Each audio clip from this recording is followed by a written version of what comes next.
For this very first episode, I'm diving into the game Warhammer 40k Space Marine 2, specifically the online multiplayer.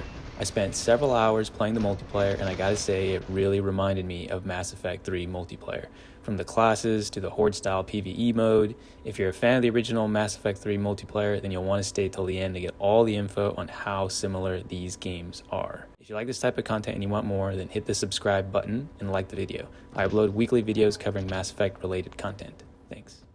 So first, let's do a quick overview of the classes in Space Marine 2 before we start talking about each of them in further detail. There are 6 unique classes in Space Marine 2. Going left to right, Tactical is the generic soldier similar to what you play in the campaign. Assault is a rocket trooper that can quickly move around the map and do ground pounds.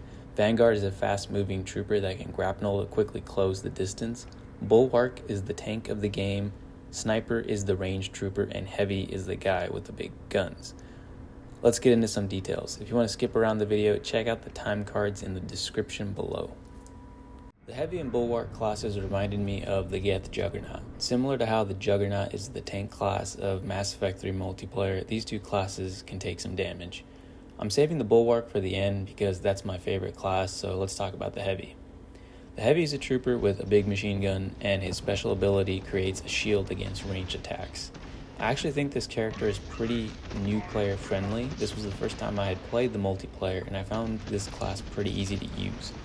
Because your shield doesn't block melee damage, you have to be aware of close range classes, which can sneak up behind you with a grapnel or do a ground pound when you're not aware. The shield can be both a defensive ability if you're trying to hold a key area, or you can use it offensively to push a key position with your brothers. A downside of this class is that you are slow and you don't have a melee. I didn't really find this to be an issue. Stick with your brothers, stay ranged, and you'll mow the enemy down. Next we have the Sniper, which is our ranged trooper. He starts with a sniper rifle, and his special ability is to go invisible. Very similar to the Infiltrator class from Mass Effect 3. You even get a damage boost to your first attack when you pop out of invisibility.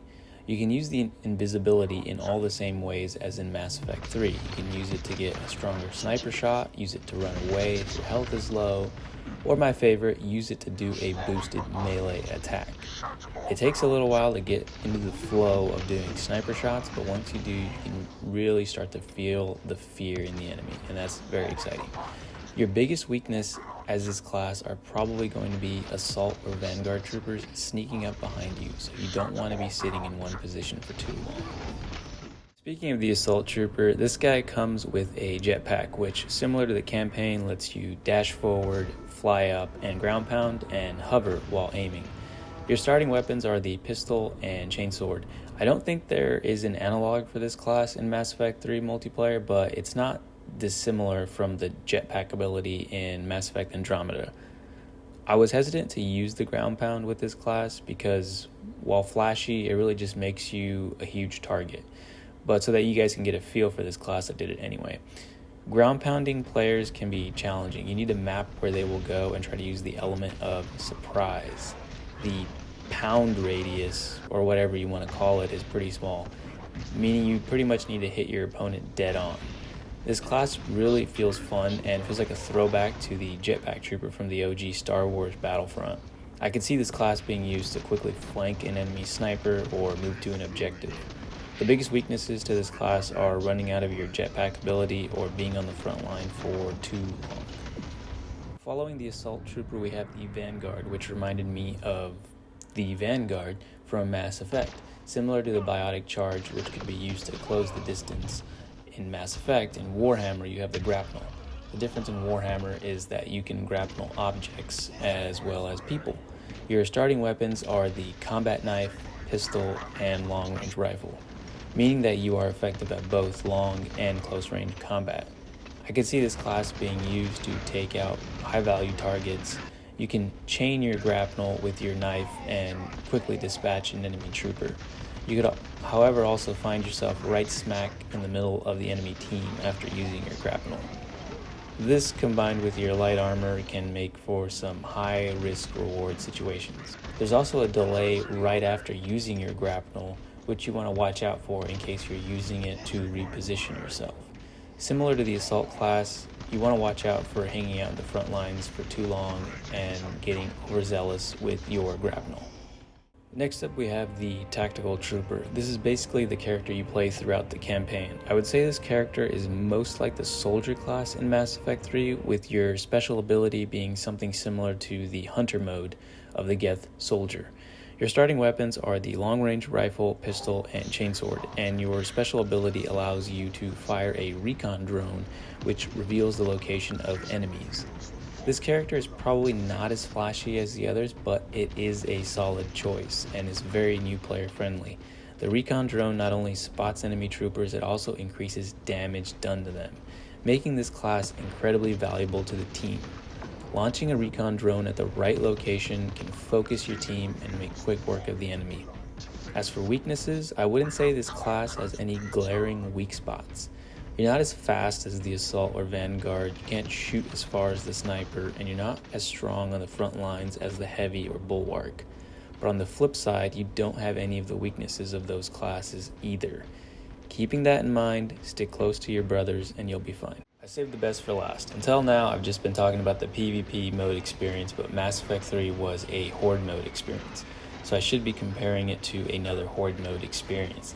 And that is our segue into Space Marine 2 PVE, and I'll be talking about it all through the lens of the last of the 6 unique classes, the Bulwark. The Bulwark, in my opinion, is the coolest class of the 6 available. Your starting weapons are the pistol and the sword and shield. The shield can block range damage and light melee hits. For the heavy attacks, you're still going to want to parry them. The shield can also be used to bash enemies. The sword is amazing. It makes this singing noise as you're swinging it, like it's cutting the air in half, which is really addicting to my ears. The sword actually has 2 modes. For large AoE, you want it uncharged, no blue glow. Single target damage is when you want the blue lightning. Depending on the mode your sword is in, it will have different combos. Effectively switching back and forth is part of the fun of learning this class. I have to say this class is probably the closest to the Geth Juggernaut. The Heavy was similar, but the unstoppable tank nature of this class I think is closer to what the Juggernaut represented in Mass Effect. The Bulwark's ability is the Chapter Banner. Essentially, you plant a flag which boosts the armor of your company. This is a great ability for when you need to hold the line at a key position. Oh, and if you're near the banner, you can hear war chanting, which I thought was a very nice detail. Horde mode in Space Marine 2 is a little different than Mass Effect 3. Instead of just playing in one location, your company will progress through a map to different locations while completing objectives. Similar to Mass Effect, your objectives will range from killing priority targets to holding key positions. Because of the constantly changing environment, it keeps the encounters from becoming repetitive. If you've taken down an enemy, your brothers can revive you similar to Mass Effect. You can also find revives around the map called Guardian Relics. In addition, there will also be healing stims and ammo caches throughout the level. Enemies are similar to what you encounter throughout the campaign. Oh, and speaking about the campaign, although there are 8 different operations available, you need to unlock them by playing the campaign. This isn't a huge downer because the campaign is great, but it's a little disappointing that you can't just jump right into it. But this is my only gripe with the multiplayer so far. 2 things I didn't cover in depth in this video are the customization and skill perks. Customization, in my opinion, is useless unless the base game is good. Luckily, Space Marine 2 does not have this issue, so I may cover the customization in more depth down the road. For now, just know that there are heavy customization options similar to what you might find in any modern multiplayer game. The skill perks are actually really interesting and have the potential to change how you play. I didn't want this video to feel overwhelming with information. For now, I just want you to get out of this video the general feel of the multiplayer. If this video is popular, then I can definitely explore some builds in the future. So that's my case for why Space Marine 2 multiplayer is similar to Mass Effect multiplayer. Beyond the fact that both have a science fiction setting, both games have similar classes. Playing Space Marine 2 reminded me of Mass Effect classes such as the Geth Juggernaut, Infiltrator, Vanguard, and more. Beyond the classes, the Horde-style PVE mode is also similar between the games, featuring squad-based multiplayer where you progress through different objectives and unlock new skills. I think if you're a fan of Mass Effect and you're itching for something similar but different, this is the game to check out. So that was the video, guys. Hope you enjoyed it. Remember to like, comment, and subscribe. It really helps this small channel grow. And if you got ideas for videos or games you'd like to see, leave them in the comment section below. Till next time.